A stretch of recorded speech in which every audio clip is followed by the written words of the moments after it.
Welcome to episode 109 of the Character Unlock podcast. My name's Brooke and I'm hosting this week, and joining me as always is my good buddy John. Hello. And my good buddy Lee. Hello. For our kind of 2020 post-Christmas wrap-up, although it actually releases on New Year's Day, so... Yeah, we couldn't even get our end-of-year podcast right this year. Happy New Year, everyone. So, Happy New Year to everyone that's listening. Happy New Year to you too. Merry Christmas to everybody, because I didn't actually say that in the last episode. Feel like I missed a trick. And all of the other things, because we're not specifically Christmas ourselves. Well, Christian rather ourselves. So it's happy all religions and people. Or for another point of view, happy no religions. One too. None of you, not at all. Anyway, did we all have a good Christmas or holiday? For all religions. Yep, I had a great holiday season. Yeah? Yeah. Good. Well, I mean, I kind of flouted the rules a little bit. Dude. But in my defense, I was already in a completely different county when it said not to travel. Well, then you didn't flout the rules. Actually, it'd be worse if... Are you affected when Tier 4 kicks in everywhere else? Tonight. So I'm actually home already because after seeing the possibility of everyone being stuck up north, being stuck, I didn't want to be going and phoning up work and being like, so you know how we're not supposed to travel. Yeah. I'm kind of 4 hours away at this point. I didn't think that would go very well, especially when you weren't really supposed to travel in the first place. Yeah, fair enough. Gotta love the Tier 4. I'm waiting for Tier 5. Yay! Celebrate. One of us. Yeah. Awful. Oh man, Leicester has had a tough year.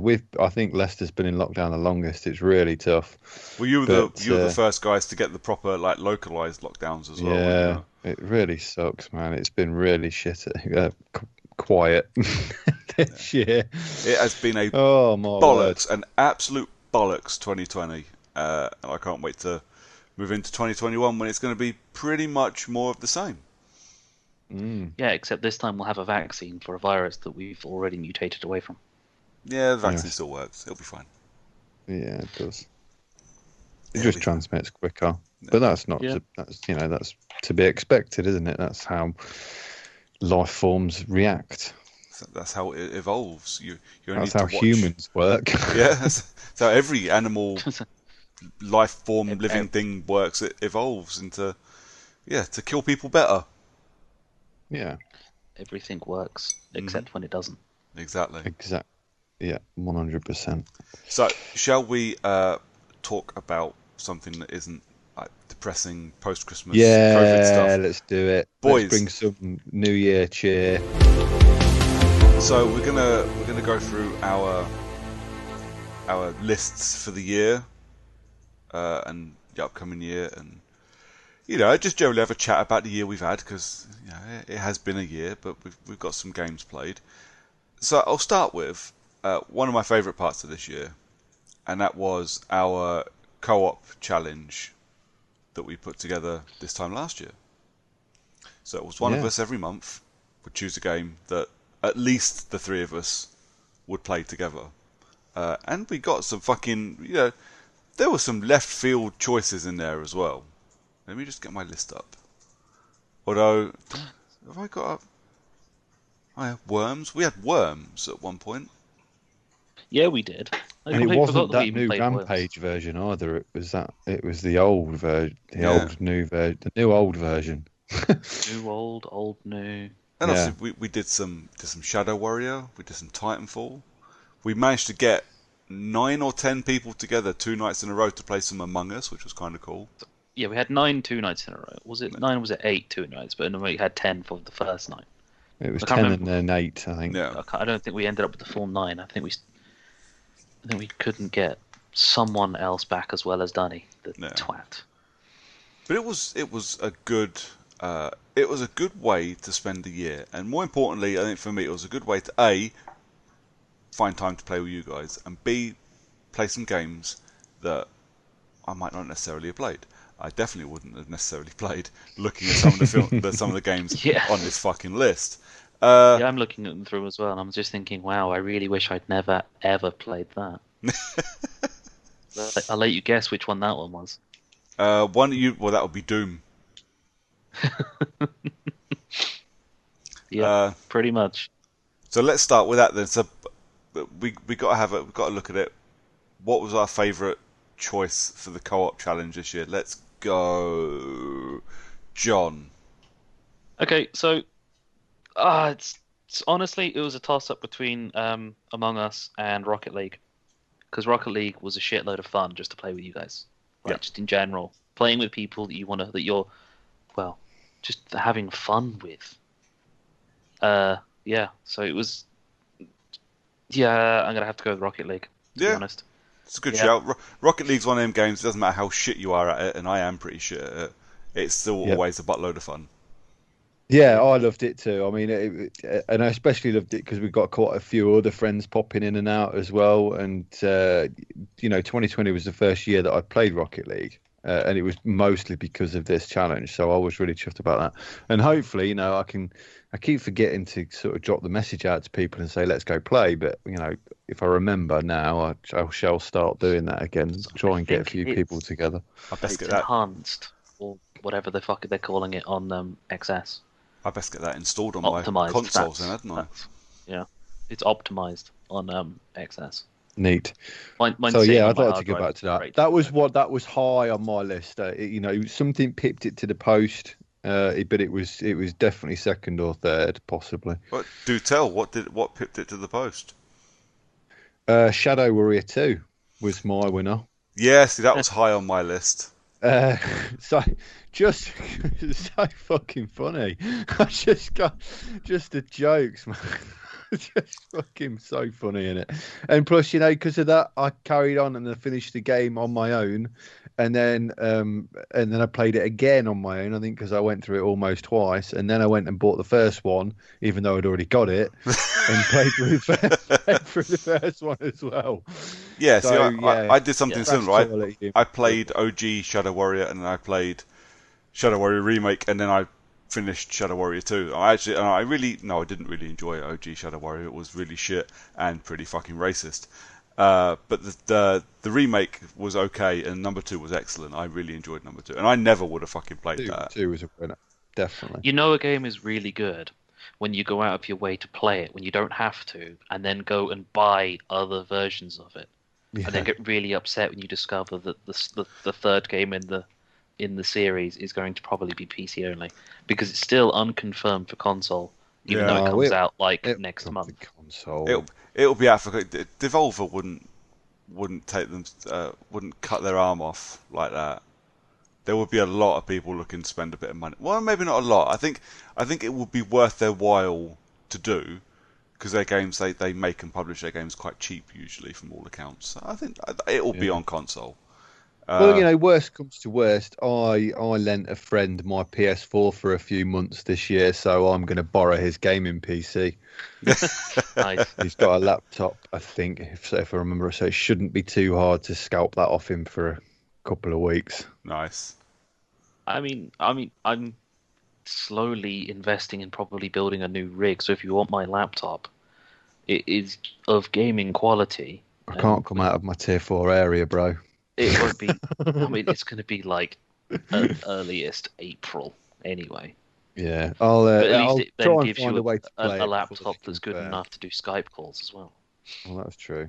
My laptop's good enough for Skype calls, if only barely. But Shadow Warrior 2 and Rocket League were both near my top ones, to be fair. Yeah, the only other one that I would have considered was Among Us. But not because I enjoyed the game itself, because I'm not too fussed about the game. No, it's just the quality of just fucking with other people. Yeah. And again, I think that's another one that's a lot to do with the people you play with. Like the couple of guys that I brought in from work, we talk like that at work as well. You got to be able to. Oh, I'm using the word. You got to be able to have that kind of banter with the people that you're dragging in. Fuck you, Brooks. Well, it's not just. Well, it's not just that you need to be able to have that back and forward. I need to be able to know, or we it. need to be able to know that I can bring in someone that's a complete fucking stranger to Lee, and he's going to be all right when Lee calls him a cunt, because we all called Kane a cunt. Yeah, we did. It's Kane's mum's fault, though. It is Kane's mum's It is fault. entirely Kane's mum's fault. And Among Us, I would like to play some more Among Us, but again, it's such an organisational nightmare. It is, the weird thing is I've had so many people say to me, John, when's the next Among Us session happening? To the point where I'm just thinking, Jesus fucking Christ, guys, like, I just need to know when people are going to be available and I could organise it. You know what's really bad? I actually had Andy to ask me when the next fucking Among Us session was. Because I randomly bumped into him at work. Yeah. So I didn't even realise that two of my friends just text to say it would basically Among Us with a question mark, and then we just join basically. Yeah, see, I don't have friends to do that. I mean, if they're willing I don't to just, join like, either. show up on I suppose I could just ping the Discord group that it was set in. Well, that's it. Yeah, just do the Discord group that you set up for getting people together to play Among Us that you haven't commented in weeks, and just say, "Hey, Friday night, let's do it," and see how many responses you get. Do it. New Year's Among Us. It's on Switch now as well, so I can sit and play it on my Switch. Yeah. That's it. Yeah, true. Although and all the other people who've got Switch. Although I suppose you're not typing because we join chats, don't we? Yeah, so I'd have Discord on my iPad on my headset, and then, like I did previously on PC, but I wouldn't be using the wife's PC. I could do it on my Switch. That way I could even play it on my TV. That'd be fucking great. It would look like shit. I bet that would be fucking atrocious. It might be better. Big old screen. Might be better. Might give you a better peripheral vision. You'll have one thing as an advantage, and that is that you'll have a thumbstick to move around. Yes. That is an advantage. And a touch look screen. Forward to. It's out on Xbox soon, isn't it, though? I don't know. Seen something about it. So last thing I read a thing that said the guys that make it, I don't know the name of the guys that dev it, they've said when it comes to console, the first place it will go is onto Xbox via Game Pass. That's because it's on Game Pass for PC at the moment. Yeah. And Game Pass Ultimate for the PC users, because Microsoft have thrown a load of money at them, basically. Yeah, that'd be nice, because obviously Xbox and PlayStation now have keyboard and mouse support, so... Yeah. Yep. That'd be definitely a bonus. Yeah, I would gladly play it on Xbox. But then you'd end up with the whole Xbox party chat as well. But that'd be great, because if you've got 10 people playing on Xbox via party chat, you don't need a fucking Discord open then, do you? True. Bonus. Yes. Anyways, real quick, my top for the co-op campaign this year was World War Z. Yeah, I kind of thought it would be. I liked it. I've been threatening to play it for ages. It's no fun playing it on your own. I tried it. I didn't enjoy it. Just because it needed friends.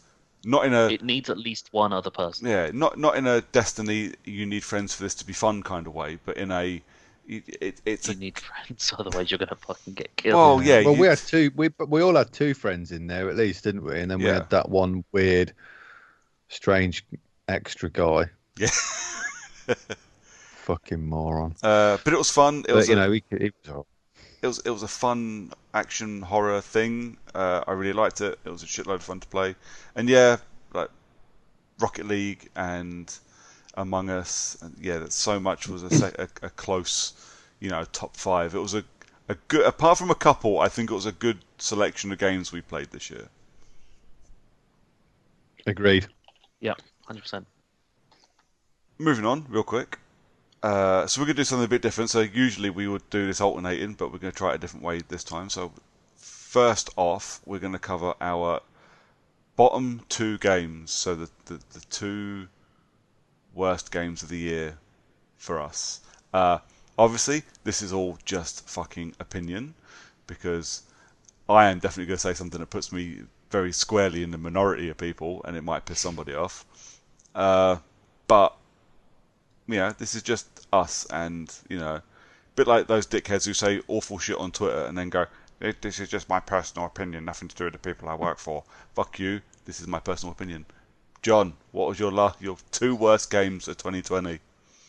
So I'm going to caveat this with I played 12 games from 2020 in 2020, so essentially 1 a month. Okay.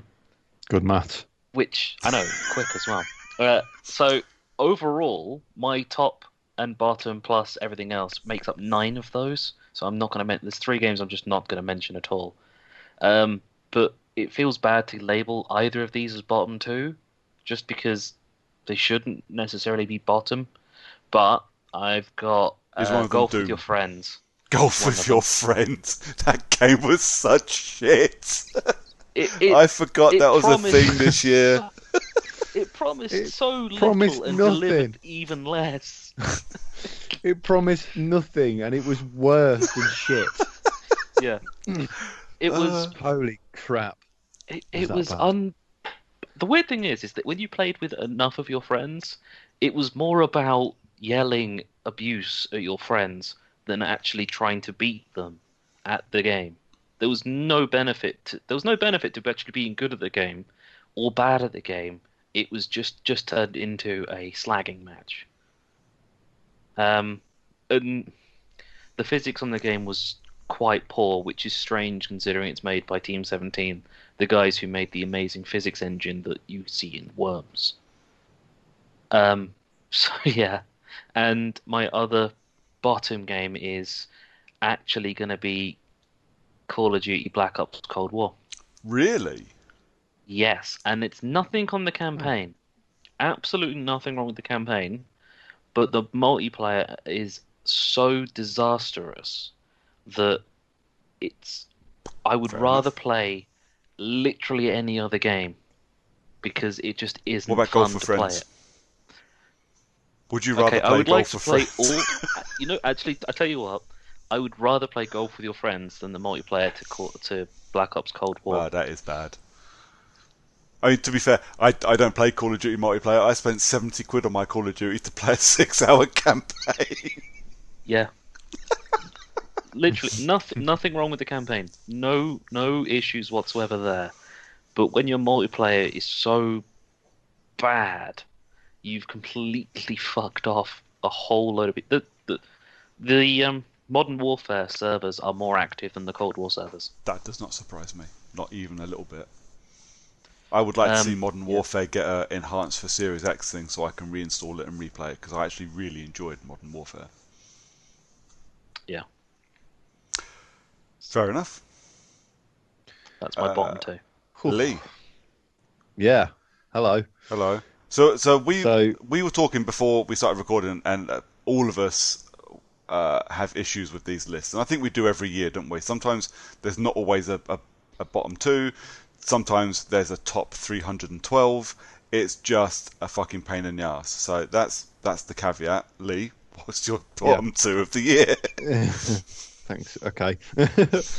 So, like, top of the list, fucking over and above anything else for fucking utter tripe that I've ever played in my life. Golf with Friends. I tell you what, if that makes it onto everyone's list. Holy shit, that game was so fucking bad. So bad. And honestly, it was installed on my console for months. And I don't know why I even left it on there. I even played a game with a couple of other friends. One with Phil, who you'll remember was a friend earlier in the year, but we don't hear from him anymore because he's gone quiet. But it's so bad. It's so fucking bad. Even with the power-ups on, you think, oh, okay, we'll do kind of like a Rocket League thing where you stick your powers on, you can have a bit more fun. You find, no, still shit. Still fucking absolute. In fact, it makes it worse because most of the powers send the ball careering off into fucking nowhere. And then you have to start, like, every time it's 12 shots. I'm like, oh, for fuck this. Delete. Was Golf with Your Friends on your bottom 2 list before I mentioned it? Did you forget about it? Absolutely. Fucking number 1 on my bottom of the list, mate. It was utter dog shit. I mean, it's not on any of my lists. It's better than game. It's not on any of my list, mainly because I genuinely forgot Golf with Friends was a thing. It was so shit. I mean, I didn't play it for more than an hour. It was utter bollocks. I completely forgot that game existed. And when I'd done my regular yearly, just Google games from X year, in as many different ways as I can to find different games that I may have played that I've forgotten, it came up nowhere. Absolutely nowhere. Just a fucking memory. I'm glad. I'm sorry that I've had to rejig your memory that game even existed, because it Nah, was just seriously, so fucking bad. Even So Google bad. and every list that I found had also forgotten Golf with Friends was a thing. So I found it on Wikipedia while I was flicking through Wikipedia trying to find the, because it was I start my list. I tried to start my list at the start of the year, and I just write down as I play games from that year, hoping that I will get through the whole of the year and because I won't remember all of the ones I played. There's fucking games on the list I've actually forgotten existed as well that I've had and played like in January. Yeah, so I use True Achievements and True Trophies, because then you can list everything that's been released this year that you've played. did you? I discovered the other day. I logged into True Trophies at work, and I went to sync my trophies, and it told me I can't because I'm a cheat. Huh. I don't think I've ever cheated my way into trophies. I'm pretty sure I haven't. It's when you got your new PlayStation and you signed into Spider-Man and transferred all of your trophies over. I That's didn't what do it that was. though. I didn't have a game save for it. So, but That's why you're a cheat, because you didn't have a game save for it to transfer over. I mean, completely beside the point. I just literally, because True Trophies was mentioned, I was like, oh yeah, this happened the other day. Literally, it was only 2 weeks ago. I was like, apparently I'm a trophy cheat. So it refuses to sync and show my trophies on True Trophies. Fuck you, True Trophies. That's kind of funny. Considering how many actual trophy cheats there are in the world. Sucks Also, for you. very funny. Anyways, sorry. No, it's all right. I get it. So on the second one on the list was actually quite hard, and I don't honestly think that it's a bad game. I'm putting it here because I'm just disappointed by it, Oh, because it was a good game and it was fun, and the story was really fun, but ultimately it just fell flat, and that's Marvel Avengers. I'll allow it. Yeah. I expected like I that. said, yeah, like I said, I mean, it was, the main story was really good, and I liked the story, and the main sort of story missions and stuff, although it was a bit shitty setup and shitty presented, it works really well, and the characters do feel really good. But once you've finished the game, there's nothing. There's nothing left. It's just the same shit. Yeah. It's not like, at least like a lot of other games like Destiny and stuff like that, you've got whole planets you can just jot around and do stuff. Whereas on this, you've got the same fucking maps and the same thing, just a mission in a different part of the map, or the same underground bunker, just like, but this time that exact same corner goes to the right instead of the left. It's just it's just utter shit. And how much money Disney and Marvel and whoever else with Crystal Dynamics could have funneled into this and made it something really fucking special. Yeah. Probably shouldn't have bothered with the live service bullshit. I think they'd have, honestly, if they'd have just presented an amazing story where you got to play with all these characters, that have sold fucking 10 times as many. It's just, every time you talked about it as well, like every episode we recorded that you talked about it, there was just this overwhelming air of disappointment every time you talk, which is just such a shame, especially. That's the same reason I've put it in here. It's just utterly disappointing, and that's the problem. Especially after a game as good as Spider-Man came out and really proved to them what you can do. And the sales for Spider-Man spoke for themselves. You don't need to have a multiplayer game to try and rinse people of their back pockets. No. You can make enough money in the sales of a game. I think there's a culture difference between the two, though, isn't there? So you look at like, who is it, Square and Crystal and Marvel, and that Avengers had that feeling of being rushed and churned just to make money, whereas Spider-Man was polished and looked after, and I think like the Sony exclusives, I think showcase this off really well. If you leave people to do their work and just and get these games made and let them do what they want and look after them, they sell, and they always will. 100%. You know, people appreciate a working 100% game as much as they do, you know, their Call of Duty multiplayer or their Destinies and that. But that's a shame. I expected it, if it wasn't on your bottom two, I expected it on your dishonourable mentions, I'll be honest. Yeah, no, bottom two, mate, definitely. There's not really anything else I can say about it. If you can pick it up cheap and you want a comic-based Marvel storyline, then yeah, pick it up. But as soon as you finish that main story, put the fucker down. When it hits PS Plus, I'll play it. Yeah, I mean, don't even bother playing it after you finish the story. It's just repetitive and I mean, after Anthem as well, they could. Like, it dumbfound me. They just make the exact same mistakes that another game has made, and literally one for one in terms of mistakes and poor end game content, identical. Yeah, just a lack of foresight and not learning from other people's mistakes. Yeah, all they could see is pound signs and didn't really see if it was just because they thought people would like it because of the Marvel premise. But, you know, following on from the release of the game, the DLC took fucking months to come out. The game is still mostly pants and partially broken. I tried to play it the other night to start the mission to get Hawkeye Jr., but I haven't even got through it yet. I just thought, this is still boring. Even just to get this new character, it's still fucking boring.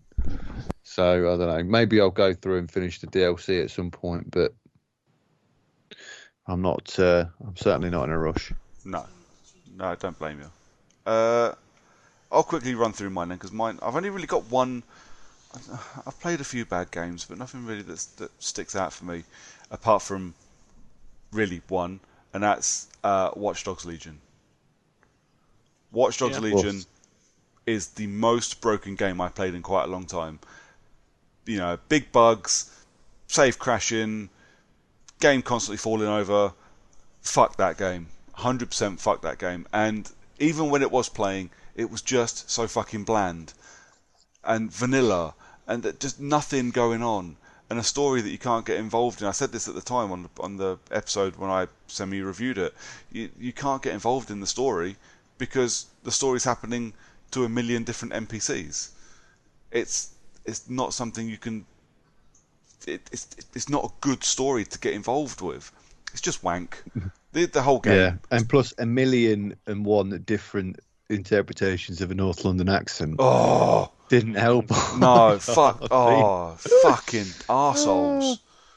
Spend some time in fucking London before you can put this shit in your game. Cunts. Just fucking hire people from London. There is. No, what they did is they hired people who had heard someone from London speak in Friends. They just watched an episode of EastEnders. Yeah, I was going to say they match it. They heard Danny Dyer do 3 fucking lines or something and went, "That's who we want.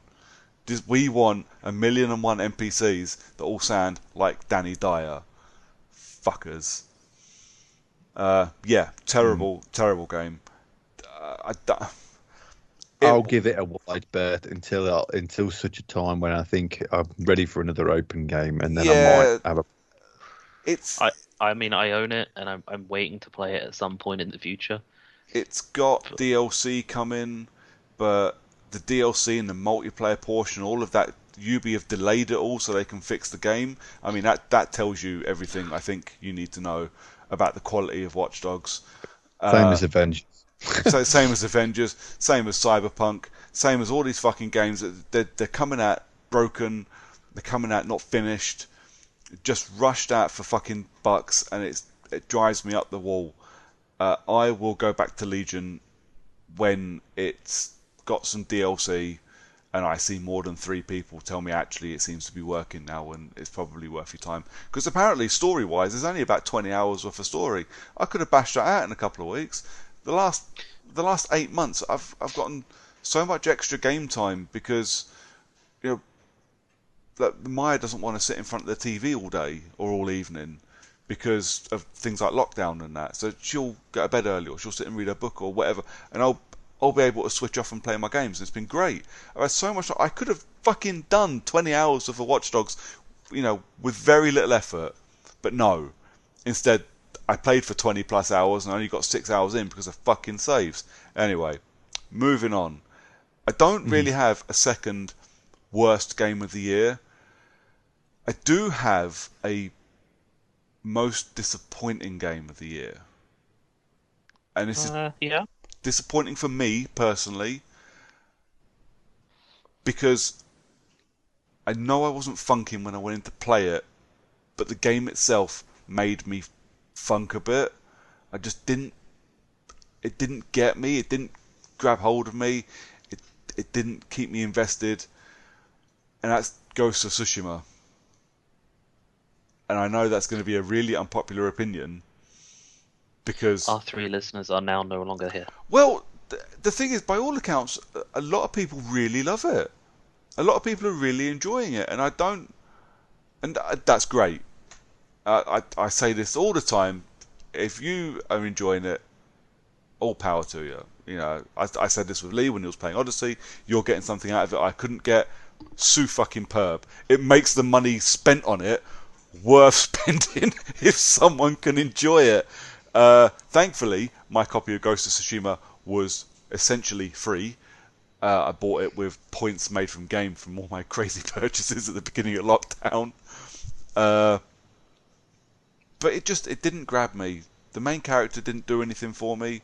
His story didn't really interest me. The world is gorgeous. It's absolutely beautiful. But when you're having to do missions across an enormous map, and the map for Ghost of Tsushima is enormous, and you've got no fast travel because you haven't been anywhere near that part of the map before, but your next mission is up there, and you look at that and it goes, you're 10 kilometers away, and I'm like, no, I'm not running 10 kilometers on a horse for half an hour just so I can follow somebody around and then have maybe 2 fights and then have to travel all the way back. I'm not. I'm just not. And I know this is something Lee came across with Odyssey a lot. Yeah. And I don't think... It seems like they're forcing time in just to make you travel more than you actually should have to. Yeah, don't get me wrong. Like Odyssey, Ghost of Tsushima is gorgeous. It's got some amazing scenery, and mate, you're gonna love photo mode when you get your hands on it. Because even I was dicking around with photo mode in it and having a whale of a time. But it felt... When I got to a point where I think I was about halfway through the story and every mission was go here, follow this person around, track some footprints, kill a guy, follow some more footprints, run over here, collect the thing, go back. And this was rinse and repeat for hours on end. And I remember texting you guys and going, I'm getting fucking sick of this.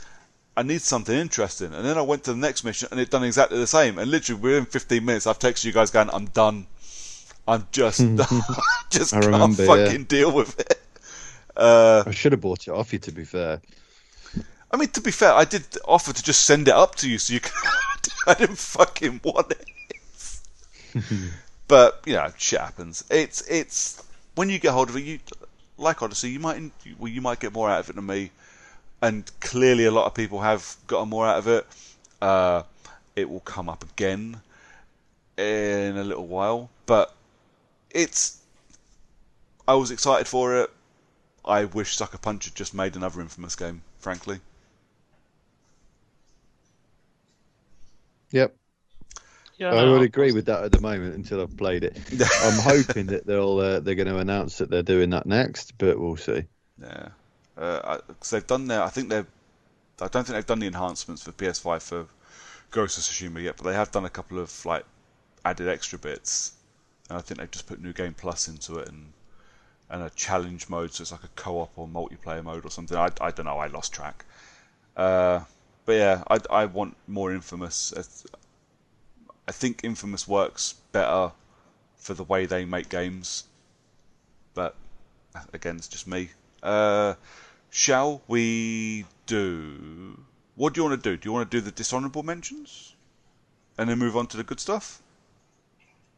Well, yeah, Yeah, we're down at the bottom. yeah. Yeah. I've So not let's. got any, so you can count me out. Okay, I that's only fine. had those 2 games that I was disappointed with this year, funny enough. Okay, fair enough. John, do you have any dishonorable So mentions? I'll go a dishonorable FIFA 21, but not because I don't like playing the game, because it's probably the most fun and it's got some gnarly little extra features this time round that kind of aids the fun. Like they've added co-op into it, so you can do objectives and challenges with friends specifically. Okay. But the reason it's dishonorable is the lack of crossplay between generations. So you can't play uh, with people who are on the Xbox One when you're playing on your Series X, unless you play the Xbox One version, because they Okay. made a separate game essentially for the Series X rather than just enhancing the current one. Uh, yeah, that's the reason it's dishonorable to me. Fair enough. Just the one, or you got any more? No, like I said, having only played 12, and I can't. The ones that I'm not mentioning at all, I've got no reason to say anything bad about them. Fair So enough. Uh, so my dishonorable mention, I think, is just it's not a game. It's just people, lads. People this year have been fucking awful, and I mean I'm talking about all over the world anyway, in almost every aspect of life. But in gaming, holy fuck, people have been cunts, Yep. 100%. And Oh, absolutely. I, There's been some royal uh, shit to this year. oh, absolutely, and everything. I don't care if we're talking about consoles, people just scalping consoles. I think cunts. Console wars. My God, I I thought at some point console wars would just disappear, but no, they're everywhere. And you tell somebody you bought a PS5, people I work with, for fuck's sake, are calling me all kinds of arsehole because I bought the inferior consoles. Like, but did I? Or did I buy the one I wanted? Or did I also buy an Xbox Series X and fuck whatever opinion you have on consoles, because I'll play whatever fucking games I want on whatever fucking games I want? What does it matter? I'm the one spending the 450 quid, not you. I don't. It's genuinely, it's pissed me off this year. And the fucking The Last of Us thing, you know what? No. It's still everywhere. You mention The Last of Us absolutely fucking anywhere, and you'll get bombarded with people on Twitter telling you how it's the worst game in the world. And I don't know, I can't handle it anymore. People are just cunts. And I've just fucking had enough of it this year. You can't fucking turn around for shit from other people. And again, this doesn't matter whether it's COVID stuff or films. Oh my God. The shit that Parasite got in February for winning Best Picture because it's foreign. Right? So, it's still the best film to come out. Like, by most measurable standards. Stop giving it shit and go and make your own fucking movies. I've had enough of it this year, boys. People, my one and only dishonorable mention, people need to go fuck themselves. Because they're Yeah, that's all. just generally a running walk of life. This honourable mention for me, I think. Yeah, I mean, it generally is for me, and I always say it, I don't particularly like people, and most of them are assholes, but something about this year, and I don't know if it's because people are stuck locked in their houses and they feel they need to vent their frustrations at everybody else. Just, it seems to be. I do quite a good job of keeping myself in my own little echo chamber and away from all the shit because I don't like it. It just depresses me, and I've not been able to avoid it this year. It's been so bad, and like I say, the Last of Us thing really, really has got to me this year. And we'll talk a little bit about that later on. I think, but yeah, that's my dishonorable mention. Fuck people, just in general. What do you want to do next? What do you want to do next? So, okay then. So we can end on a really good high. John, what are your 2 honourable mentions for this year's games? Okay, so honorable mentions. I'm going to go with a game that Lee has said that people need to play more of to start with, and I just happened to come across it because Game Pass rewards put me in the direction of, and that's Carry On. Okay. Just because that game is insanely fun for no other reason than it is hilarious to listen to people screaming as you essentially eat them. Yeah, I'm sure almost, although it's been a while since I've played it, that they've got the Wilhelm scream in there as well. Yes, they definitely do. I 100% have heard the Wilhelm. Uh, yeah, it's just a really obscure reverse horror game because that's kind of the only way to describe it. You are a monster and you eat people. Nice. Um, and my other honorable mention being Beyond Light, just because it's made me kind of really want to get back into playing Destiny, and really helps that Lee also exists in this universe because he likes playing Destiny too, and is pretty much the only other person that I know of apart from Sneaky Feet and his weird extra English accent now. That is weird. Fair enough. Yeah, but Nate's actually got a console actually good enough to play Destiny on again, so he's willing to play on that with us. By the way, until crossplay is available, then he'll go back onto PC, I guess. So he's got good PC-ness. Fair enough. Yeah, Beyond Light. Cool. Lee. I Just two. struggled. Oh, you bastard! You bastard! Motherfucker. Okay, can I do my two and then just quickly reel off my other list? No. Cool. Yeah, go on. Love you guys. So my two honourable mentions is it was pretty difficult to peg down these two, to be fair. But the first one is Spider-Man Miles Morales. Interesting. Yeah, so I played that. It came out on PS4, and I absolutely adored it. I played it through twice on the PS4, and I have started a PS5 playthrough now. As now I've got my new console. I loved it. I thought it was excellent. As does my little boy. He loves it too, obviously. Good.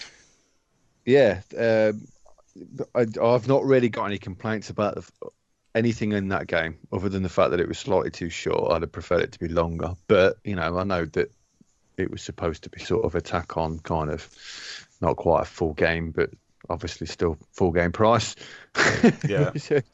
That's the only real quirk I've got with it. Other than that, yeah, definitely 100% deserves to be in my honourable mentions. And secondly, Darksiders Genesis, which came out very early in the year. I was going to say, shit, was that this year? Bloody hell. It was January or February. It was, or something like it was early in the year. I thoroughly enjoyed that. Played it through multiple times again. I've played it with other people as well online, just to help them do achievements mostly. But I've tested it and it does work quite well online. I just love the universe so much. I wouldn't say that the game was amazing, which is why it's only made it into my honourables rather than my top three set. But it's just another extension and further storytelling of the universe that I love so much. So, yeah, really chuffed with that. It is a fun game. I really enjoyed it. Yeah. And just five just off the list that I did really enjoy, but I didn't want to put them on this list because I didn't think they deserved those two spots. And it's Battletoads, Maneater, Doom Eternal, Streets of Rage 4, and Carrion. Fair enough. Yeah. So Cool. that's mine.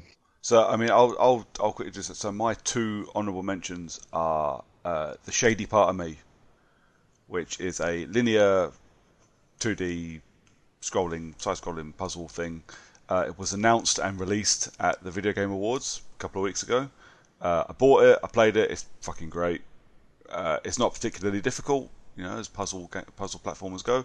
It's quite easy. It's just fun. It's really nice. No, fun is the wrong word. It's quite depressing. It's very melancholy. But it's something I can get behind. I really liked it. And Little Hope, which I played. I played in full, in one sitting, with our mate Paddy on Halloween in co-op, and it was fucking terrifying. It was really good. It was really fun. The story's divided fans. I really, really liked it. It had a certain affinity to a favourite horror thriller of mine that I shan't name for fear of completely spoiling the ending, because literally if I named it, it would completely spoil the ending to the game. But I really enjoyed it, and I can't wait for next year's entry, which I think is going to be fucking great. More horror like this, please. Every jump was great. Every scare was awesome, and even once I'd gotten over the scares, Paddy hadn't, and hearing him shrieking into my ear while we were playing was fucking hilarious. That's always a bonus. Sorry, go on. When somebody else is screaming and you're finding it amusing. Yeah, it's great. It's the perfect game for it, because we had it when I played Man and Madame with John. Because obviously I knew what was coming, because I played through it by the time we got to playing together, and listening to him jump was brilliant. Listening to you jump was I jump as well. Because I'm a fucking pussy. You were seeing some things that you didn't necessarily, because you were playing it with a person for the first time. It was more that I'd forgotten some of the bits that were going on. But the thing is, and I say this all the time, I love horror, but I jump at everything. I'm a giant pussy, but I love it nonetheless, and I love it because it makes me jump. I love it because it puts me on the edge of my seat. And Little Hope, Man and Madame did that a little bit. Little Hope did that a bit more. Little Hope was, I think was scarier. Oh, okay. Man and Madame is not a particularly scary game. It's got a couple of good jumps in it, but it's not a particularly scary game. Right. I can't say I'll ever play either. But good to know which one to stay away from more than the other. Well, the thing is, I mean, if you look at Man and Madame and go, Brooker said that wasn't particularly scary, I'll give it a bash, and you enjoy it, it's more of the same in Little Hope. Right. So if you can get through one, you can get through the other. It's just the scares are a bit better. Right. Okay. Having watched Little Hope through Paddy and playing it, Paddy playing it with Brooks, I am slightly more interested in playing it just because I want to see if I can get a better playthrough. Because I think I've worked out some of the mechanics that as you were going through that you guys hadn't worked out. Yeah, it does play so unbelievably differently. One of the QuickTime mechanics in it is not explained at all.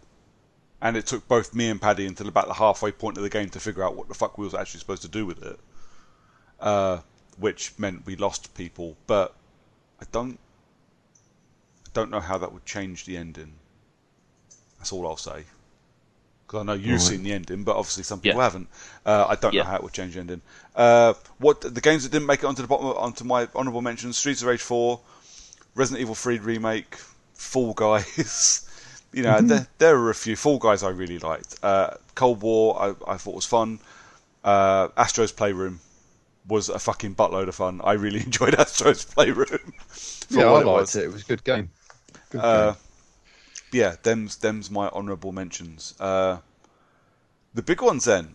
John, give us your top 3 of 2020. Oh, right. In reverse order?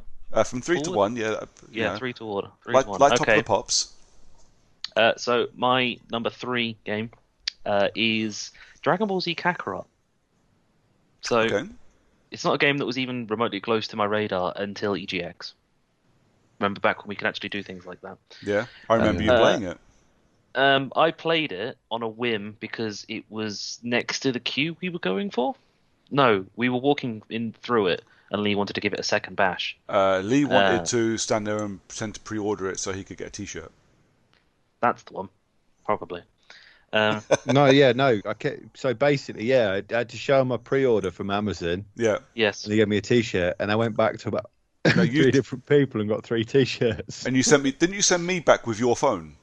Yeah. Yeah. Well, I went back twice, and you went back once with my phone. So I got 3 T-shirts, which I still use for running now. They're great. Nice. Anyway, I just happened to play it while Lee was messing about with this T-shirt, And I enjoyed it enough to stick it on my rental list from Boomerang. And then after playing it for about 2 hours, I believe I mentioned this in the January back when I played it. Mm. That's when it fucking came out. Um, and I bought it straight away, and have 1000G'd it because it was just that fun. Going through it, it kind of helped that it wasn't. I am somewhat of a fan of Dragon Ball Z. Um, I can't remember the last time I actually watched an episode. It would have been in the last 5 years or something, just because. I think it's because the films came out ready for Super, and beyond that, just playing it, it's been fun more than anything, and that's kind of was really useful to have right at the start of the year, having Yeah. a game that was fun. Uh, Number two, gonna have to go with, and it feels like a massive cop out because the game is only like 5 weeks old, and that's Cyberpunk. Okay.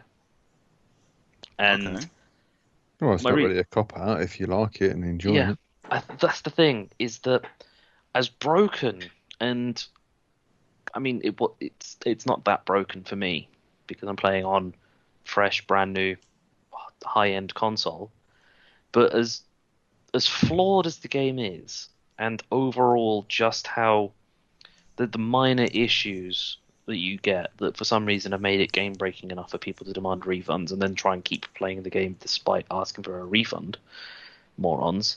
Um, it was more fun to play that than almost any other game that I had on my list at the time because it's just being a broken mess. It was at least fun. Mm. And Lee, for you, there is at least one animal in Cyberpunk 2077. Yay! The best part is that if you were to get hold of a copy of it, like and play it, really, you wouldn't need to play very long to see an animal to start with. If you pick the right starting point, because there's three starting points. Okay. If you pick the right one, you get an animal right at the start. I'm not going to spoil it for you and tell you what it is, um, but it's actually quite funny when you see it. And I've definitely seen at least one rabbit, I think. There'll be rats in as well, I'll bet. I feel like I've seen a cat as well.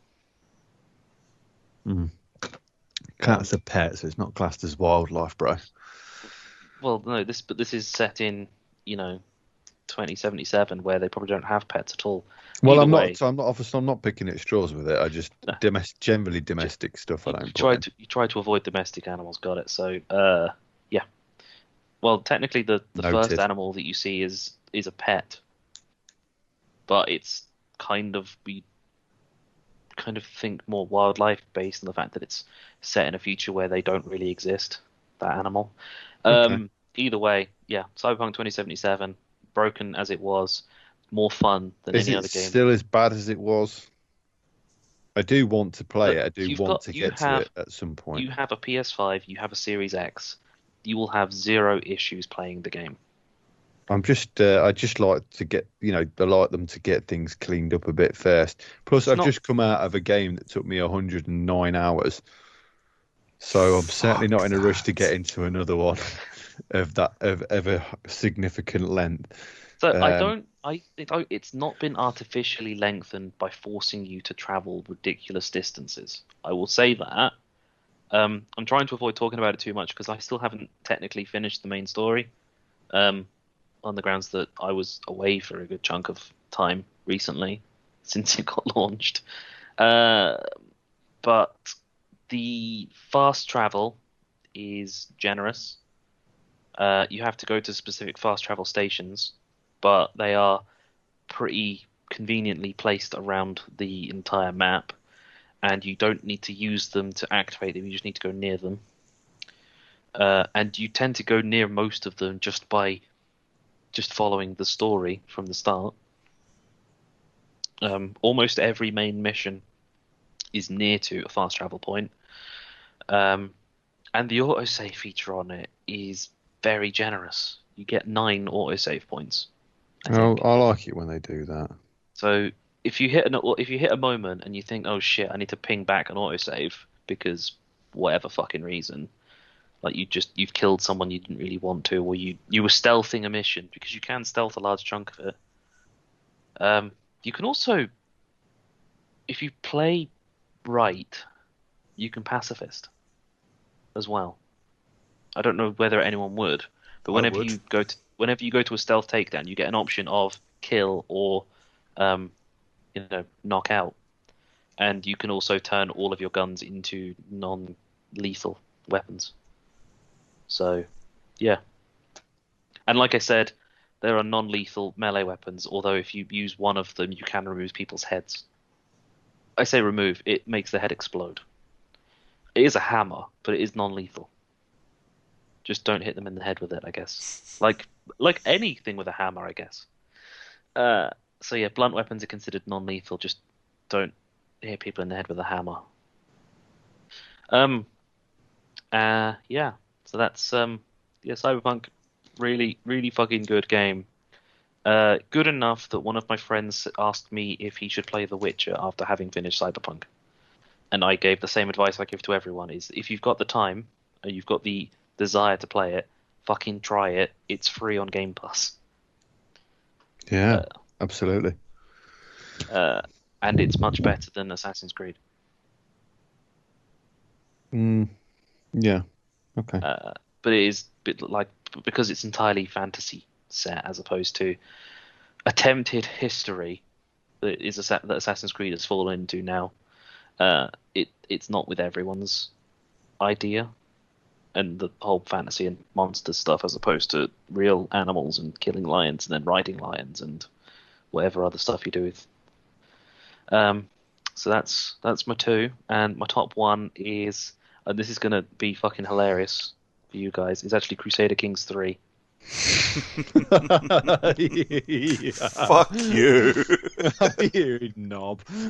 I've played, just the weird thing is that I've played it so much over the last 2 weeks while I was with my mum, because I didn't have access to console, and although I did discover that I can just game stream from my Xbox to my phone, so while I'm at my mum's, it's not perfect, but it does work to the point where I'm contemplating getting a simple tablet just in case. So for when I get rid of no longer having a gaming laptop and having a gaming PC, I'd still want to play games. Taking a tablet and playing, and a controller and playing on that, xCloud game streaming. But I honestly really enjoyed Crusader Kings 3, and the fact that it was free on Game Pass really fucking helped. But I've since now bought it because I saw it on sale. It's in the Steam Winter Sale, so I've got the Royal Edition. It's basically the complete edition for 30 quid. Oh yeah. Yeah. Okay. I mean, I can't say that I'll ever play it, but I'm glad you've enjoyed it. It's not a game that's for everyone. And it's a sim, isn't it? Am I right? Yeah, it's like it's a bit like the Civ game. It's more like Rise of Iron. It's literally you are a king or a person who's head of the dynasty, and your goal is to take over as much as you want. Really, create your own religion, like King Henry, if you so choose. Yeah. Take over Ireland because that's there are achievements for it, and there are stories to follow if you so choose. And you can choose to start as Murchad MacBrien of Ireland in 1066, and then marry off one of your children to William the Conqueror, and set an alliance with him, and then help him invade England if you so choose. And successfully invade England, obviously in 1066. So yeah, there are stories to do, but they've since added a game ruler designer, so you can now create your own character and starting point. Yeah, it's so detailed and so in depth. It's taken the amount of time I've spent put into it. I still don't feel like I've learned enough to carry on playing it, like a lot. Well, sorry, not to carry on play, to carry on with a save past a certain point before moving on and taking what I've learned and putting it into a new save rather than just carrying on.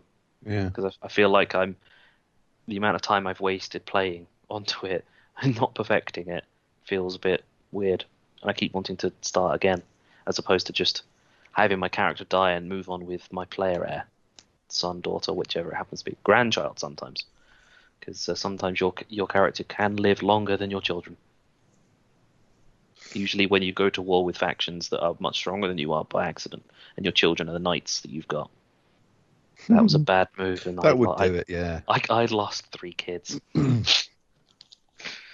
Yeah. So yeah, that's my top. So yeah, loved Crusader Kings 3 so much this year. Good shout. I mean, you're not the only person I know that enjoys that game, so I'm not going to call you out on it. It's funny for me, obviously, because we just like mocking you. But yeah, does your mum like it? Maybe, I don't know. I usually played it when everyone else had gone off to bed and I was still awake. Okay. Because I try to avoid playing games when I'm around my mum's, because it's more appropriate to be in talking with the family, I guess. I don't know, man. I don't like talking with my family. Games. I'm literally hanging on to my marriage because of games. I mean, that's probably taking it too far. I don't think I'm at that point yet. I don't know. I'll ask her. Well, it's a cross between that and my midlife crisis. I don't know. Could be both. I've been playing games longer than I've had my midlife crisis, so I'm guessing it's probably just a combination of the two. Yeah. On that beautiful note, yeah. Do you want to roll down your top 3? Absolutely. Okay. At number 3, Final Fantasy VII Remake. Nice. Yeah. I mean, I don't really need to spell anything out to anybody. I loved Final Fantasy VII most. A lot of people did. I know not all. I know Brooke was not a huge fan. Not for me. Yeah, but it's a big one in the series, and it was one of the most popular ones. And I think partly in fact that when it came out, it was one of the first games I had played that didn't just have 8-bit music; it had stereo music in it, whatever they call it in technical terms. So it was completely different, and I think that's what made it stand out. And then it just stuck with me forever. And the remake was very, very good. It didn't bring anything amazing or new to the table, but it brought the old back and made it relevant again and made it new again. And that was good. And how they did it was good. They didn't just regurgitate the story straight up. They have changed things slightly. They've not really explained. I mean, I presume further down the line we'll get a better explanation of what's happened. But yeah, definitely worth a play if you were a fan of the original. Although I imagine most people who were would have played it by now. I'd really like to see them do a PS5 update for it, even if it's just you can select 60 frames and high resolution update. Which I'm hoping that they do for most games. Including God of War, which has disappointingly had that removed from it for some strange reason.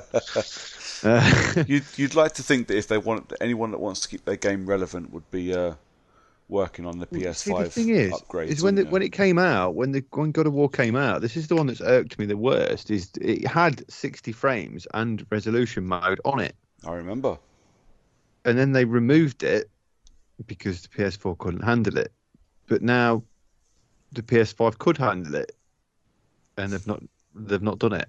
And I put it into the 60 frames in 1080p, and it looks gash. But then if I put it into resolution mode, it looks great, but it just feels a bit sluggish. Yeah. So I'm like, oh, well, this is a bit annoying actually, because normally 60/30 things don't bother me too much, but in God of War, you can really feel it. Sorry, we're moving away. Hey, God of War, sort it. That's it. So Final Fantasy Remake, really enjoyed it. Sat at number 3. Number 2 is The Last of Us Part 2. Yeah. Good man. I mean, it was tight for between 1 and 2. I No, it can't wasn't. deny it. No, It it was. wasn't. It was. It We all was. know what your number one is, and there's no way. Yeah. Genuinely, it wasn't a hard decision, but when I sit here and I think about The Last of Us Part 2 and just how fucking good it was, I think, oh, I could move that up into 1 and I wouldn't, I wouldn't be disappointed with my choice. Yeah. It was fucking spectacular. In fact, I think it was better than the first one. I preferred it to the first one. Hands down better than the first. Fucking didn't half give me the jitters through it, but I liked it because I didn't feel like I was so scared that I couldn't persevere. But I remember from the first one made me feel a little bit tense. Yeah. But this really ramped up those tense moments pretty well and kept going for pretty good periods of time as well. So I really felt good after actually getting through a tense section of the game. There are some great set pieces in that game. Yeah. There are some great set pieces in that game if you're a horror fan, and there are some great set pieces in that game if you're not a horror fan but want to test yourself. Yeah. I really haven't got anything bad to say about that. I can't honestly think of anything that I would say this game, don't play it because of this, or whatever. I haven't got a bad word to say about it. It genuinely is a top class game and a 10 out of 10 game without question for me. Good man. Yeah, so I guess that brings me on to my number one. Which probably will be of no surprise to anybody anywhere. Golf with friends. Spoken to me. Yeah, golf with friends. Yeah, it's Hades. From Supergiant Games. It's such a fucking good game. It is undeniably a perfect game for me. Even more so than Last of Us. There is literally. I can't think of how they could have made it any better. It is just fucking phenomenal. So yeah, easy number one. And I've tooted its horn all year, so I don't need to continue on with that. Suffice to say, just if you're so inclined, just play it. For fuck's sake, just play it. It's excellent. You will not be disappointed. I'm disappointed every time I look at the Switch and there's a sale on and it's only dropped down to 17 quid. It needs to drop just a little bit more. Only because... It's 15. If it dropped down to about 12, I'd grab it. Okay, without even thinking. 20, anywhere between 17 and 25, which is where it sits at the moment, it's too much considering my history with Supergiant Games. Their games aren't necessarily for me. And while I will play almost anything that you guys recommend, it has to be at a price level where I find acceptable. Yeah, I loved it. I'm glad I put it down because I think if I hadn't have forced myself to put it down, I would be playing it indefinitely. Yeah. Yeah. Only the Switch whenever, had an infinite supply of battery. Well, it's not like I'd play. It just would never be. It would always be that game on instant shutdown on my Switch. For whenever I just pick it up and playing something while I'm waiting for dinner or whatever else, while I'm waiting for someone in the shower or something, it would always be that game that I would just pick up and do a little bit on. I will go back to it. I'd like to see some expansions or new gods or new powers or new weapons, and I'd like to see some other stuff there just to make a bit of a change up. But as far as Supergiant Games goes, they don't often. Well, I was going to ask, does the Supergiant ever do expansions for their games? No, they never bother with any further expansions. The difference is because this is essentially an endless runner. You could potentially play this forever. And it gives them a bit of credence to bring somebody else in. Yeah. Or bring a new god in or find a new weapon or something along those lines. It does have that option for them. It does have that. They could tie it to the story kind of thing. Yeah. Surely there's a limit on the number of gods that they can introduce. Well, no, not necessarily, because all the gods give you boons for your weapons or your abilities during your playthrough. So they could introduce another god, Apollo, for instance, who isn't in it. They could introduce Apollo and just give him a different set of powers that ties in with all the others, because you can only have a limited number on your playthrough anyway. Mm. So they could essentially add multiple further gods with their Greek god powers sets, and just it would just change up. It just they'd just have to figure out a way of balancing it. It's way over my head, but I'm sure they'd be able to figure it out. But yeah, so Hades number one. Nah, not really any question. You were right. It's a good choice. Yeah, I mean, it's definitely not. I don't want to say that Last of Us wasn't a contender, because it really was. So I think the thing, and I think a lot of people forget this, and I think this harks back to my "I fucking hate people" rant half hour ago, is The Last of Us can be a 10 out of 10 game, and Hades can be a 10 out of 10 game. That doesn't make those games even remotely comparable. Well, they're not. This is what I'm saying. but this is people can't understand this. If I say to somebody, I don't know, for me, Golf with Friends was the best game I've ever played, because that's what it did for me. It did it for me. I love Golf with Friends. I fucking don't. It was shit. But I'm glad you added that. But what I mean is, if I got hundreds of hours of entertainment out of it, who the fuck is anybody else to tell me it's not the greatest game I've ever played? You know, what it does for you. I was only joshing when I said, there's no way that Last of Us Part 2 could be your favourite because of Hades. Hades was going to be your favourite because we've talked to you this year. Yeah.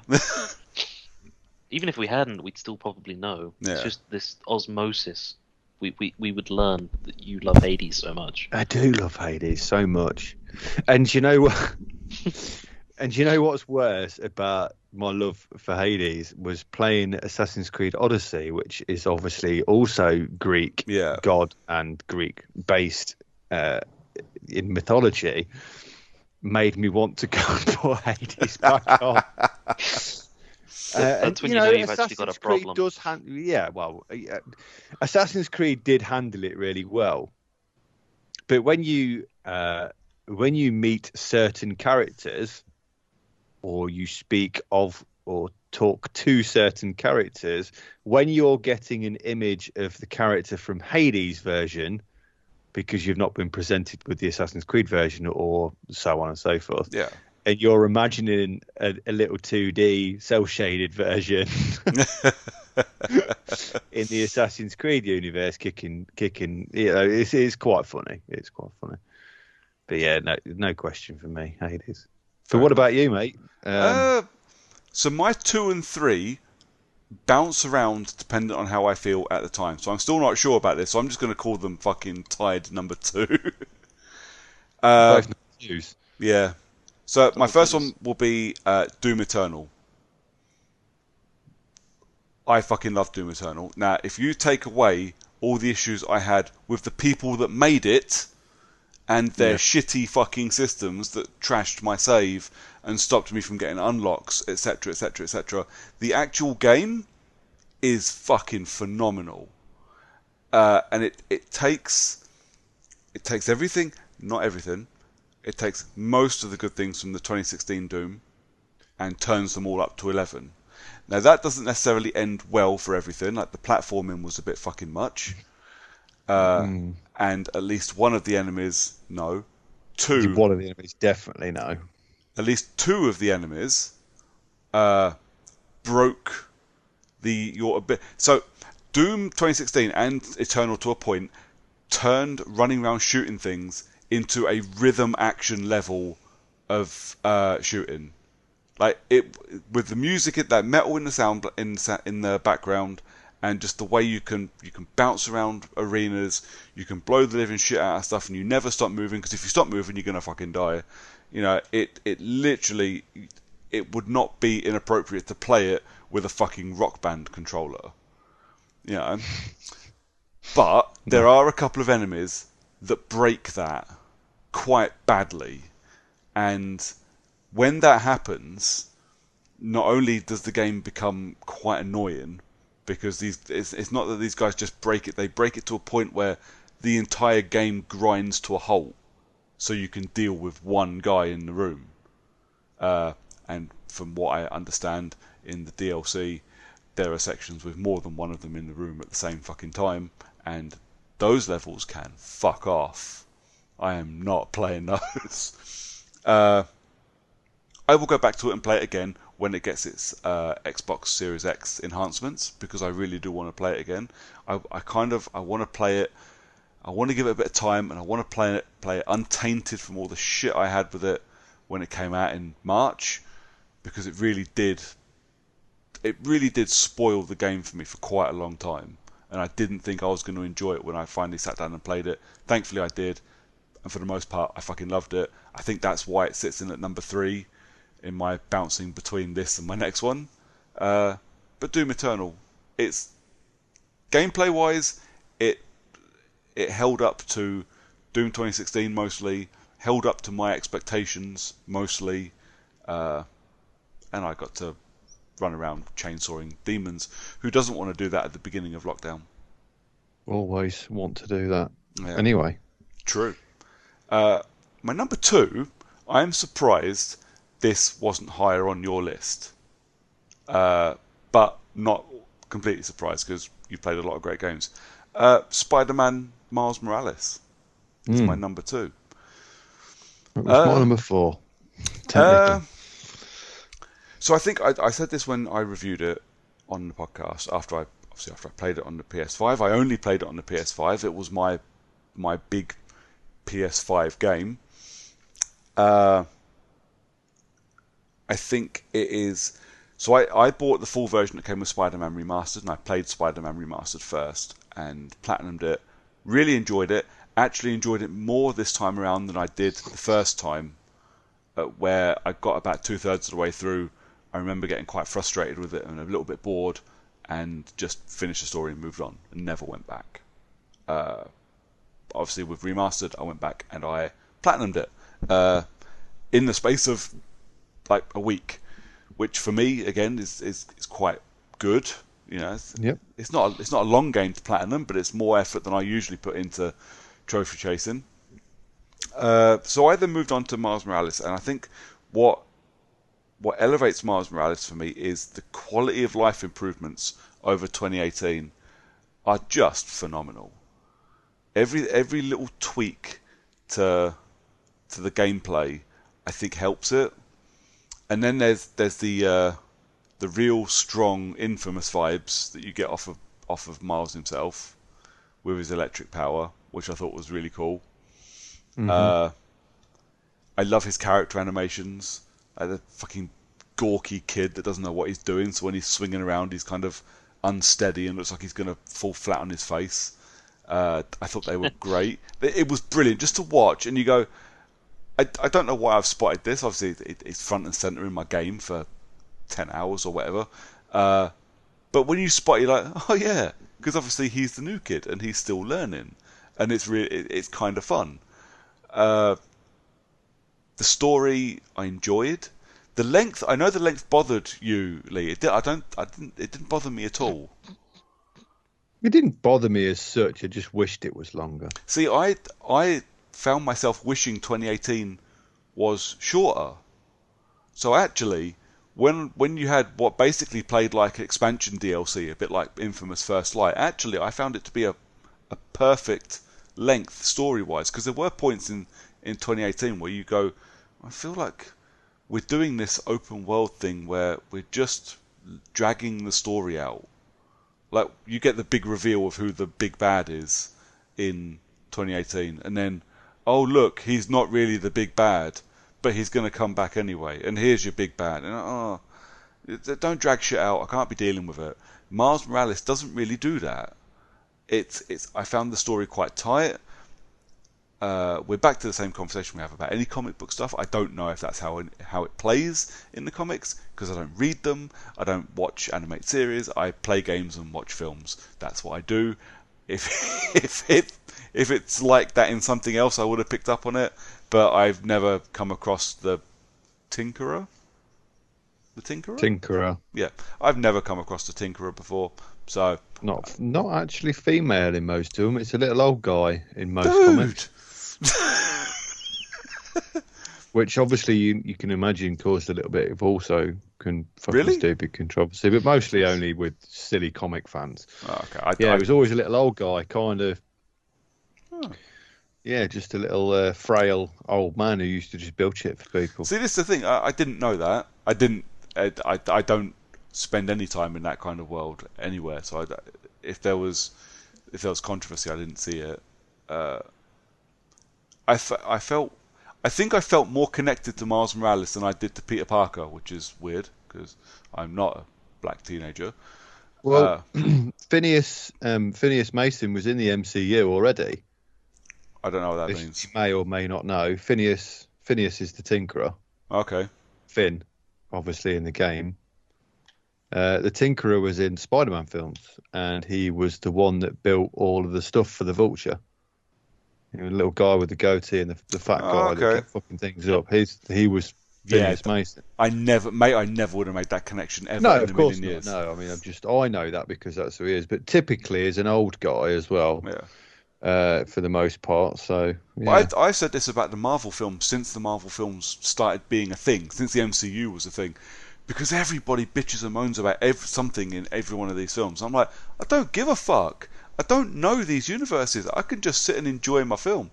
Same as with Spider-Man and Miles Morales. I can just sit and enjoy my games, man, and I don't care about the universe. If something pops up that I know, it means that it's from a film, because I don't read comics ever. You know what I mean? Things have to change too. Times change, people change, stories change. The zeitgeist changes. It's just one of those things that is changing things for the better, or even for the worst. It's just bringing a new element to everything, and that's good. You can't stick with the same shit forever. No.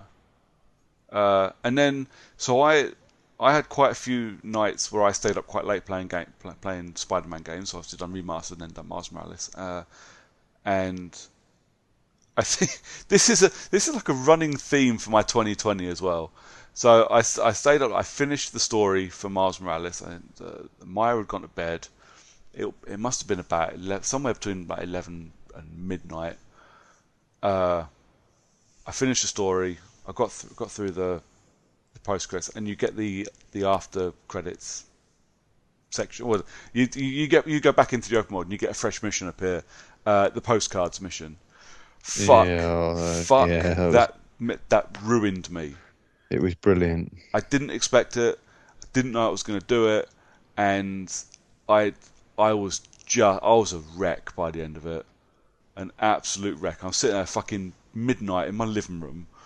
Freezing cold because I refuse to have the heating on and I don't put a jumper on. So I'm sitting there, looking at this, and I'm just in bits at the end of this game. I didn't expect that. The story already got me a little bit, the way the main campaign ended. I really liked it.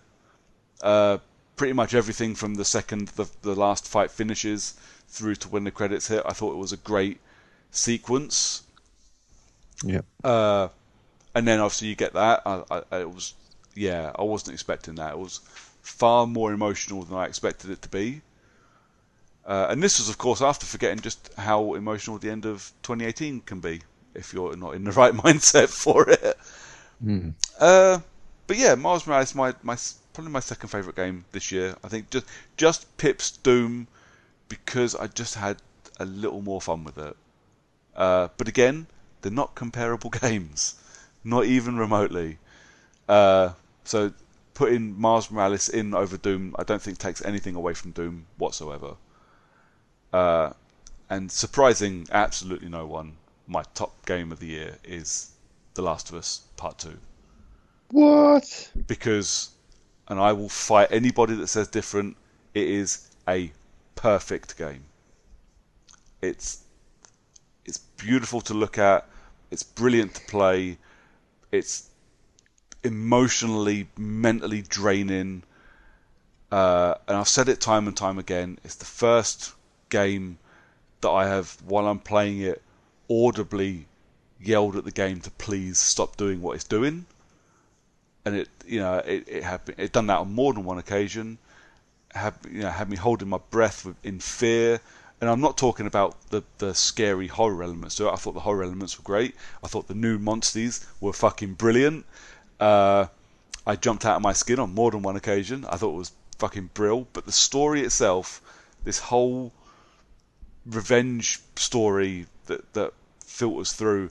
Where are we? We're in December. The game came out in May. So if you don't want to hear spoilers, you want to skip forward a couple of minutes, because there's a couple of bits I really want to say, and I've been dying to say for 8 months. So there are two things in this game that I think are amazing, and I think the first is that I get to play as Abby. Abby is the daughter of the doctor you kill at the end of the first Last of Us game, and I think playing as her is a stroke of genius. But what is real genius, personally, this is what I think, and I know this has been a bone of contention for a lot of people, I think the genius in The Last of Us is, within the first couple of hours, killing off Joel. Yep. The Last of Us is set in a world where there are zero actual heroes. People don't fuck about. They're all humans. They all fucking kill each other. Everybody, you spent 30 hours with Joel and Ellie in Last of Us 1 doing awful fucking things to other awful fucking people. There is no way in the real world that wouldn't come back to bite you. And it did. No, and I mean, Abby spent so many years with that focus and that effort to try and find him and kill him, and everything about her, it wasn't just going to change as soon as she bumped into him. No. She was still going to go through with it as much or as little as the player wanted them to do it. That was the story, and it was fucking perfectly done. It was. And it was horrible, and it made my fucking toes curl up. It made my toes curl. It made me sick to my stomach being a part of it. And I think there's the last. I said this a lot on the episode. The episodes I did 6 hours of talking with Paddy about The Last of Us 2. But the game is perfectly balanced for me. There are moments where it makes you do things you don't want to do.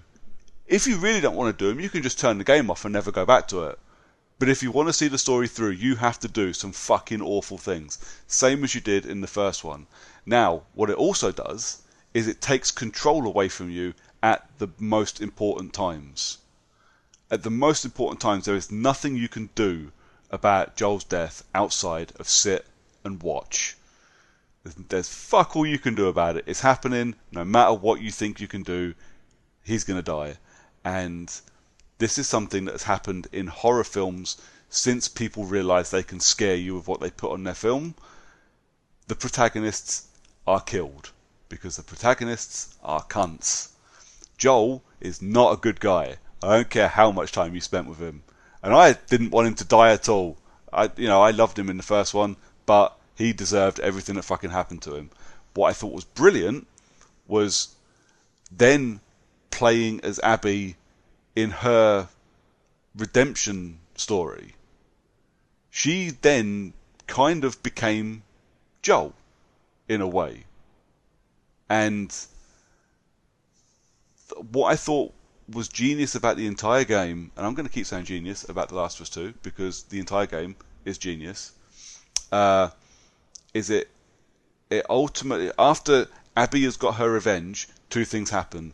One, Ellie goes on her hunt for revenge, and you get to play that. So you essentially get to play what Abby has been doing for the previous 7 years, is just hunting down the people that wronged her.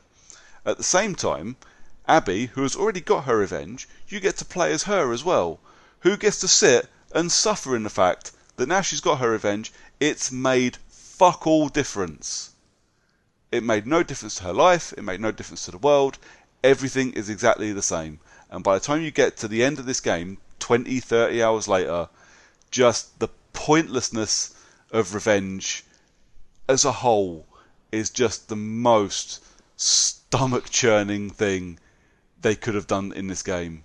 It's just, and as the game ends and you're just sat drained, and again I got to the end of that game begging the game to please fucking stop. It's taking control away from me and I don't want it to do this anymore because it can't fucking end like this.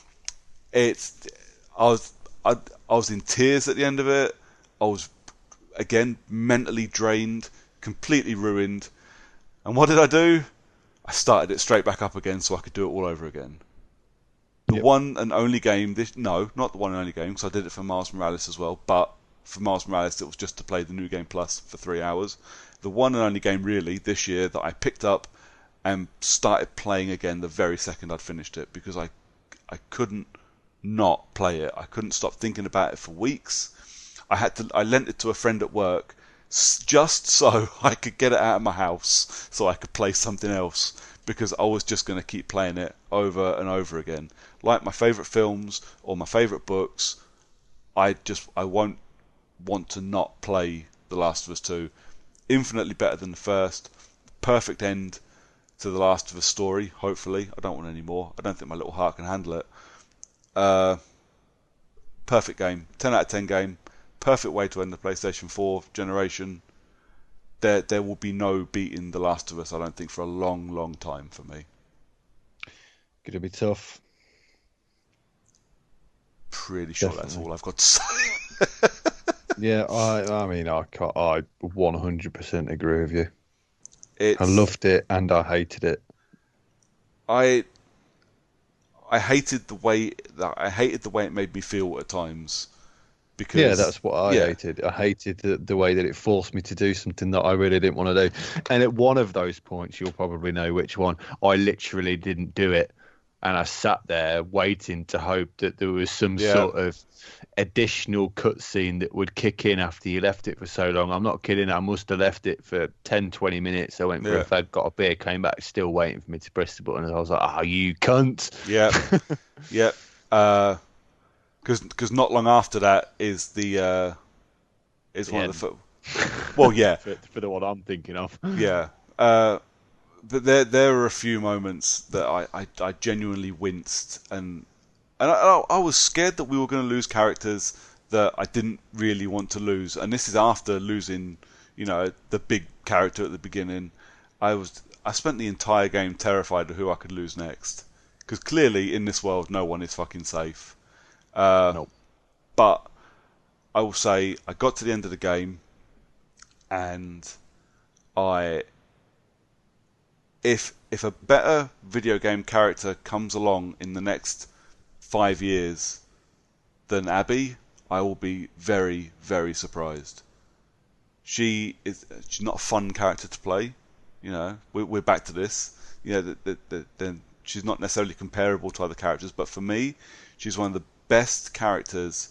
Her story arc, the performance, everything about it's one of the best characters I've ever played in a game, and I would gladly play The Last of Us Part 3, Abby's adventures walking around on the beach. And the fact that you finish the game and it dares you to start it again with that nice happy ending looking fucking title screen, fuck you, The Last of Us. And fuck you, Naughty Dog, for making me think there might be a happy ending somewhere. Bastards. No, there's not. There's not. There's never a happy ending, and that's kind of the point. I'd like to see an upgrade for PS5. I imagine it's coming. They did it with the first game, didn't they? So I'm half expecting it. I imagine it'll be a remastered, re-released version though, rather than an upgrade, because money. Easy money. Well, even though I own it in physical, I own it digital, I still would probably buy it again, just to play it again. Frankly, just for new trophy sets, because that was one of my favourite games to platinum, mainly because it meant it was an excuse to play it again. Excellent stuff. That just leaves. Well, I think that was a good list for all three of us this year, to be fair. It was relative, there was a couple of crossovers. Fucking golf with friends. Yeah, golf with friends. But all in all, it was quite different, wasn't it? We all had a different tabletop game, and so yeah, I was quite chuffed with that list this year. That was really good. So we'll finish off dead quick, as we always do every year. What games are people looking forward to next year? John. So I'm only going to go with one, just because having looked through a list of games that are coming next year, only Can I have one a of them guess? Can I have a guess? Is it FIFA 22? Actually came at us. Can I have a guess? Absolutely, because you'll get it wrong. Is it Mass Effect Legendary Edition? It is not. Oh, get fucked. You can't tell me you're not looking forward to Mass Effect. Just another excuse to play Mass Effect. I am looking forward to it, but I don't consider it to be a new game coming out next year. It's a remaster, essentially. So fair enough. It falls away from the ideal that is looking forward to a game when it's a game I've played considerable amount. No, the game I'm looking forward to is Far Cry 6. Okay. Fair enough. Cool. Lee. Okay, I've got 3, and I'll whiz through them quick. So, well, technically I've got like 7, but I'll go through. No, just 3, motherfucker. Yeah, all right, yeah. God of War Ragnarok. No surprise. It was, 2018 was fucking phenomenal. Horizon Forbidden West. Again, Horizon Zero Dawn was fucking unbelievably good. Yeah. And last but not least, Halo Infinite.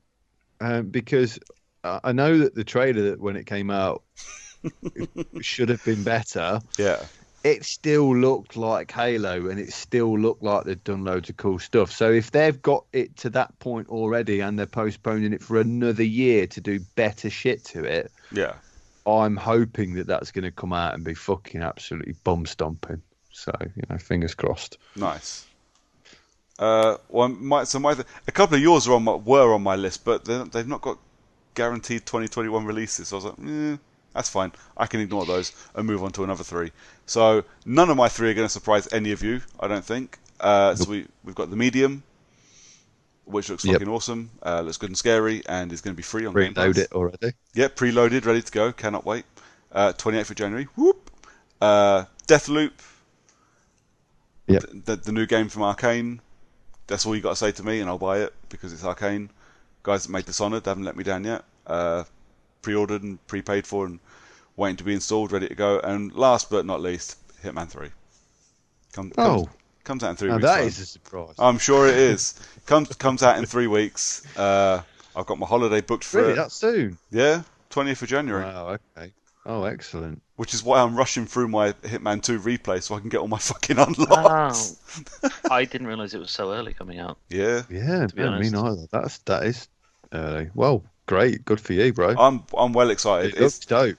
It's literally like we're having a bit of a shit time at the moment. Personally, I'm having a really shit time at the moment, and it's the one thing that's kind of got me. It's keeping me going. I know that sounds stupid. It's a fucking video game, but of course it's not. That's perfectly legit. It's the one thing that's keeping me more or less sane, knowing that Hitman 3 is coming and I can sink a week and a bit into it while everyone else is at fucking work. Preaching to the converted about like video games keeping you centered. Yeah, man. You don't need to tell me about it. I literally jeopardize everything so that I can relax. I generally, as a rule, I've got films and I've got books and I've got all of those things, and none of those things are disappearing in 2021. But films has been a bit thin on the ground this year and will be next year. I've seen a lot of good ones, but I just games at the moment I feel like I'm really enjoying more than normal, and and I think a lot of that is The Last of Us and Miles Morales, and I'm replaying Hitman 2, and I'm really looking forward to Hitman 3. And like I say, I am having a really shit time personally, and I'm looking forward to just disappearing into this world that I've invested so many hours into already. So Hitman 3, my number 1. Cool. Good call. But also, I mean, if I wasn't such a fucking expert and pro at Hitman, I just got to the point now where I'm too It's just good at embarrassing, it. isn't it? Literally, it's just boring. So I can't even make mistakes in it anymore. I'm that good. So I'm just not that bothered playing it anymore. No, I enjoyed number one. I didn't. I don't. Did I even start number two? Can't remember. I don't. Although I don't think I did the last map in number one. I see. The thing I've Hitman clicked for me when I realised it's not just a sneak 'em up, stealthy, kill people game. It's a full-on fucking puzzle game. Yeah. So and that's 100% my bag. I mean, the wife will tell you I've sat here for hours the last couple of weeks just figuring my way around, and I've been losing my shit because I keep being seen. I'm like, no, I've clearly gone. I've taken this corner 2 seconds too quick. I walked into a map the other day and I climbed the fence and I had to hide and wait for a conversation to finish. And there was two guys then constantly circling. So I restarted the mission and found if I got there quicker, those two guys never meet. And if I can do that, getting in and out of this particular area over and over and over again is so much easier. So I'm like, right, even if I don't need to go in here, I'm running in here just to stop that triggering. It was great. And yeah, 100% my bag. I can't fault it. Hmm. I am slightly looking forward to the James Bond game that they're going to be making. Yeah. But only because their map development has been, well, for a lot of those Hitman maps have been very, yeah, you could make a James Bond map out of this, especially like Hokkaido. That is screaming James Bond. Well, I'm guessing that they will still use the Glacier engine and probably some elements from the World of Assassination platform that they built for 1 and then are using in 2 and 3. I'm guessing they use a lot of the elements from that. I am not a James Bond fan in the slightest. I am, however, an IO Interactive fan, and I will definitely play any James Bond game they want to make. I think that seemed like a good point to knock it on the head. Yeah. We've just got next year's challenge. Yeah, so next year's challenge. So we're moving on from the co-op challenge this year, and in 2021, it's just going to be more of a game sharing challenge. And I think that's a good way of putting it. Yeah, I think this is going to be interesting. It's going to be slightly different. So the challenge this month is, and it's going to be one person a month, same as the co-op one, and they're going to choose a game for everybody to play. So thinking slightly outside, but kind of lent up against the box from this year's one. And the only rules really, just to stop things from getting a bit out of hand, if it has to be bought, maximum of £10 really investment, because no one wants to be trying to find rare copies of £95 games just so they can play for 3 hours and hate it. And How Long to Beat has to have an average finish time of less than 20 hours. Yeah. And that was pretty much the only rules, wasn't it? Yeah, I mean, there's got also a Switch or a PS don't be a dick. PlayStation. Well, yeah. So so it's pretty much going to be Xbox and PC. Yeah. Which is you could pick PlayStation if Brooke is willing to give me his one when it's his choice. But he also has to play it. Yeah, so the person that chooses the game suppose. still has to play it. So no being an arsehole and like choosing Dark Souls because it's your month to choose and you haven't got to play it because fuck you. Yeah, because that's how we've got around that caveat. Yeah. Because otherwise I would be like, oh, you two playing golf with friends this month. Yeah. Oh wow, that would to be finish. Yeah. Every single map. It's How Long to Beat 18.5 hours. I'd be like, yes. Yeah. Perfect. And we're going to go in the same order we went in last year. We're going to go in the same order we went in. Half fucked that up just because of things coming out. We kind of wanted to time it right. Well, so because obviously Lee asked for the list today from the co-op challenge, and yet we swapped out 2. One for Doom, and the other one because I happened to be away. Yeah. So that was the only thing. But this is fluid. These aren't rigid rules. 17 hours with friends. Fuck off! Don't do it. Stop it. Well, you've got to finish it as well if that's the case. So I'm not that shit. Uh, I just look funny. I have all the achievements that would make it seem like I've played it for 17 hours, so I'm going to pretend I've done it. Why would you play it long enough to get all the achievements? Cheating. Fuck's sake. Very easy Safe- achievement. safe Is glitching. literally it. Jesus. And people call me a And fucking trophy cheat. I want to get those reward points. God. Anyways, on that note, so John will be picking our game for January. John? Strange enough, I actually know what it is because I very briefly forgot. Well, I was going to say, you did tell us. I mean, if you've changed your mind, great. I'll uninstall what No, you told us it was already. No, it's the same game. Only because apparently the campaign is supposed to be okay at best, obviously. But it's not Brooker's Kettle of Fish, but it is because it's a Star Wars game. But having a campaign kind of helps, and it's Battlefront 2. Battlefront 2. Oh, that's handy because I was thinking about playing that the other day for the Microsoft rewards points. Yeah. So I'll start it on Monday. Yes, when then it's you still got the reward whenever points. day January starts. So, do we just have to say we have to have it finished ready for the last podcast of that month? Yeah, I Yes, think that's a I good think shout, so. isn't it? Yeah. Whatever that one's going to be. So what point do we have to get to in that? Because isn't that a multiplayer? No, it's there's got a single player So campaign. just finish the campaign. So it's finished the campaign. Yeah. Okay, cool. And you've The got until. campaign's supposed to be like less than 6 hours as well, so you can play some of the multiplayer as well as you want. Like I said, if the same for both of you, if you just feel like it, drop a text. I mean, we could probably play yeah. some of the multiplayer at some point. Yeah. Okay. Yeah, and we've got until the 27th of January to get it finished. Yeah. Great. Cool. I think it's going to be a good shout for this year. Hopefully, we can still find the time to get together and play together as we did.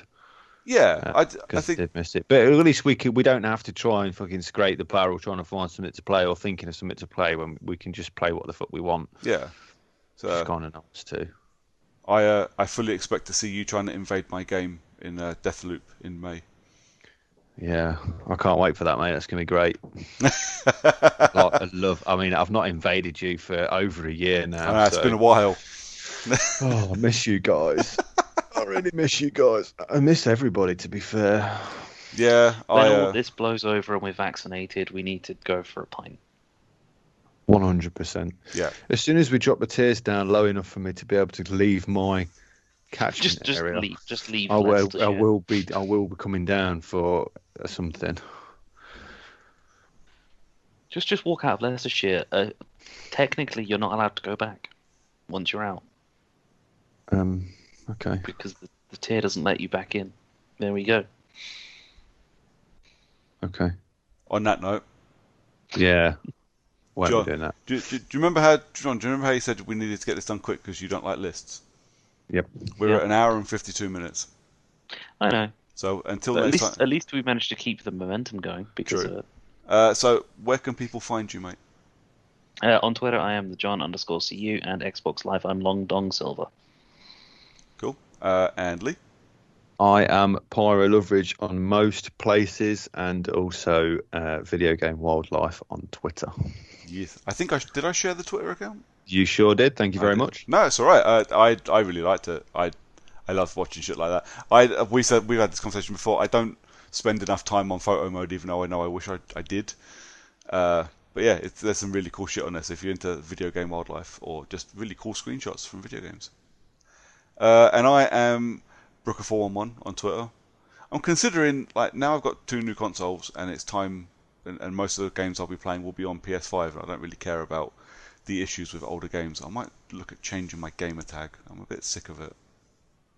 It's been I've been stuck with it for a long time, and it doesn't. It's not the worst ID I've ever had in my life, but it has followed me around for about 20 years. No, the worst idea you ever had was Brook Era.